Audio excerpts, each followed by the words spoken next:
Hi friends and families, welcome back to Darshi vibes. இன்னைக்கு என்ன special அப்படின்னு பார்த்தீங்கன்னா காடை கிரேவி பண்ணலாமா?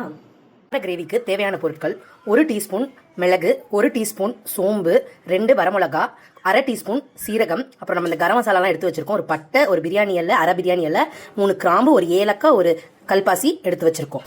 இதை வந்து நம்ம ட்ரை ரோஸ்ட் பண்ணணும். அடுத்து கொஞ்சோண்டு எண்ணெய் ஊற்றி ஒரு அரை வெங்காயம், ஒரு தக்காளி, 8 பல் பூண்டு, 1 இன்ச் இஞ்சி அதோடு சேர்த்து கொஞ்சோண்டு ஒரு 4 துண்டு தேங்காய், 4 முந்திரி பருப்பு, கசகசா கொஞ்சம் இதோடு சேர்த்து நம்ம அரைக்கணும். ஒரு பேன் எடுத்துக்கோங்க. அதில் கொஞ்சோண்டு நல்லெண்ணெய் சேர்த்துட்டு நம்ம எடுத்து வச்ச வெங்காயம், தக்காளி, பூண்டு, இஞ்சி எல்லாத்தையும் அந்த எண்ணெயோடு சேர்த்து நல்லா வதக்கி விட்ருங்க. இப்போ ட்ரை ரோஸ்ட் பண்ண போகிறோம். நம்ம எடுத்து வச்ச மிளகு, சீரகம், அந்த இன்க்ரீடியன்ட்ஸ்லாம் இருக்குல்ல, அது எல்லாத்தையும் போட்டு நல்லா பொன்னிறமாக, ரொம்ப கருக விட்டுறாதீங்க, பொன்னிறமாக வறுத்து எடுத்து வச்சுக்கோங்க. இப்போ இதில் தேங்காயும் முந்திரியும் சேர்த்துட்டேன். அதோடு சேர்த்து கசகசாவையும் ஆட் பண்ணி நல்லா கிண்டி விடுங்க. இப்போ இந்த காடையை கொஞ்சம் தயிர் போட்டு கொஞ்சம் நேரம் ஊற வச்சுருக்கேன். நல்லா சாஃப்டாக வரும். இதை இப்போ பேஸ்ட்டாக அரைச்சிக்குவோம். ஆறிடுச்சு. நல்லா பேஸ்ட்டாக, ஃபைன் பேஸ்ட்டாக அரைக்கணும். நல்லா, அதாவது நொரன்னு இருக்கக்கூடாது. இப்போ வதக்கிறதுக்கு கொஞ்சம் தாளிப்புக்கு தக்காளியும் ஒரு அரை வெங்காயமும் சேர்த்துக்குவோம்.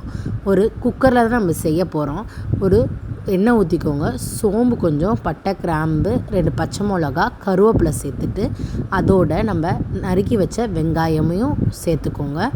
தேவையான அளவு உப்பு சேர்த்துட்டு தக்காளியையும் ஆட் பண்ணிக்கோங்க இந்த வெங்காயத்தோட.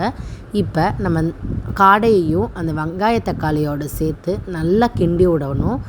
இப்போ நம்ம அரைச்சி வச்ச பேஸ்ட்டையும், மல்லித்தூள் நான் மறந்துட்டேன், அதையும் சேர்த்துக்கலாம். இல்லை நீங்கள் மல்லியாக இருந்துச்சுன்னா நம்ம அந்த வறுத்து அரைச்சோம்ல, அப்போ கூட நீங்கள் சேர்த்துக்கலாம்.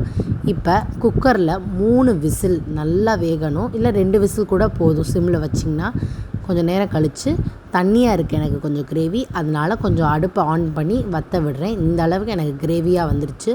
அவ்வளோ டேஸ்ட்டாக இருக்கும். காடையில் அவ்வளோ ஹெல்த் பெனிஃபிட்ஸ் இருக்குது. விட்டமின் B12 இருக்குது. ஹை இன் ப்ரோட்டீன். ஸோ என்ஜாய் பண்ணுங்கள்.